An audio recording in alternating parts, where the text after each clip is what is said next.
Salam sejahtera saya ucapkan kepada Dr. Iza, pensyarah psikologi. Hari ini saya ingin membentangkan tentang kepentingan motivasi dalam pengajaran dan pembelajaran. Objektif dalam pembentangan ini kita akan memahami maksud psikologi, kita akan memahami kepentingan motivasi, kita akan mengenal 5 konsep motivasi Syukri Abdullah, serta memudahkan pendidik dalam memberi motivasi kepada pelajar. Sebelum itu saya memperkenalkan diri, nama saya Berry Joy Nusip dan saya adalah pelajar OUM ambilan September 2024 yang berpusat di OUM Seningau Sabah dan mempunyai diploma dalam pengurusan keselamatan, pengalaman mengajar budak autism selama 6 tahun, dan pengalaman mengajar seni bela diri silat selama 10 tahun di Seningau, dan sekarang saya sebagai penjawat awam Negeri Sabah dalam Badan Berkanun Lembaga Sukan Sabah. Definisi psikologi, sesuatu kajian bagaimana manusia belajar tentang latar belakang. Manakala definisi motivasi adalah satu bentuk gerakan ataupun bentuk tindakan dalam tingkah laku individu yang berorientasi kepada sesuatu matlamat. Kepentingan motivasi akan menambah minat belajar, meningkatkan keyakinan diri, mewujudkan matlamat diri yang jelas, serta mewujudkan jati diri yang kukuh, dan meningkatkan disiplin diri dalam mencapai matlamat. 5 konsep motivasi Syukri Abdullah. Yang pertama ialah proses dalaman yang menggerakkan, mendorong, dan mengawal tingkah laku, di mana sebagai seorang guru harus mempersoalkan ataupun mempertanyakan kepada pelajar mereka selepas waktu exam besar, waktu peperiksaan besar, keputusan apa yang ingin Anda capai, A, B, ataupun gagal. Dalam masa yang sama, guru juga harus memperluaskan lagi pandangan pelajar mereka di luar. Selepas peperiksaan besar, apa yang Anda ingin lakukan, semasa sambung belajar, kerja, atau kawin, ataupun goyang kaki. Yang kedua, konsep motivasi adalah memberi penekanan tujuan pembelajaran. Tekankan, dalam agama, kita dituntut untuk belajar, seperti Islam yang bermaksud ilmu, di mana menurut dalam surah Al-Azhar, dalam wahyu yang pertama, hambanya dituntut untuk membaca. Dan yang kedua, keperluan masa kini, keperluan diri masa kini. Bila kita berurusan dengan pihak polis, bila kita berurusan dengan pihak hospital, ataupun kita berurusan dengan dokumen-dokumen. Jadi kita harus tahu membaca dan memahami syarat yang telah ditentukan sebelum kita mengambil tindakan.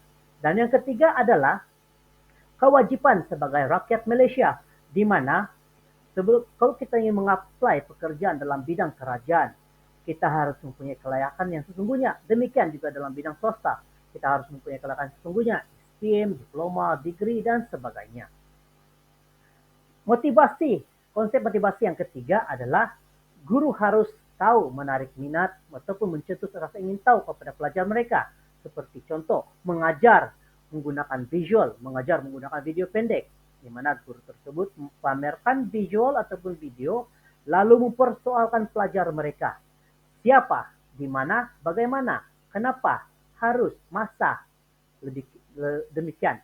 Dan juga sekali-sekala guru harus mengajar pelajarnya di luar daripada bilik darjah untuk memberi ruang pelajar belajar di luar kawasan, seperti di pondok, di taman-taman, ataupun di kawasan yang lapang.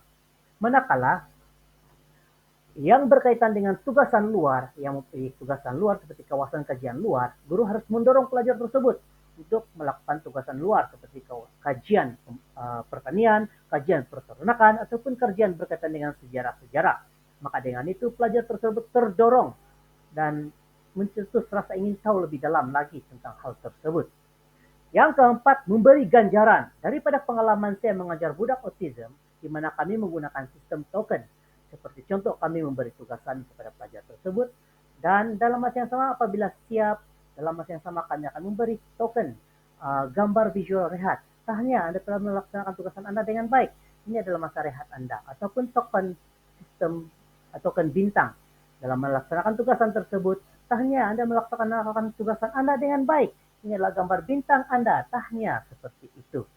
Yang kelima adalah melibatkan diri dalam aktiviti-aktiviti yang berketerampilan ataupun berkepimpinan.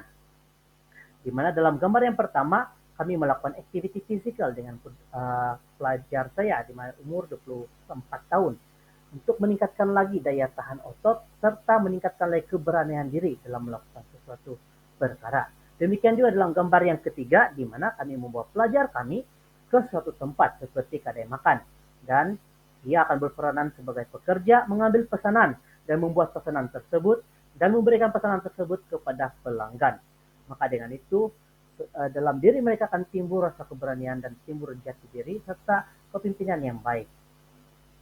Kesimpulannya, sebagai seorang pendidik adalah wajib memberi semangat motivasi kepada pelajar dan pendidik dan memperluaskan lagi pengetahuan kepada pelajar dan bimbingan guru, serta menjanjikan pelajar itu untuk sentiasa bersemangat dalam hidupnya, tukan dan pelajarannya.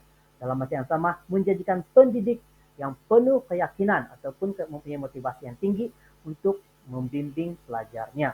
Maka dengan itu motivasi adalah penting dalam kehidupan sehari-hari kita. Sekian dan terima kasih. Saya Berry J. Nusip.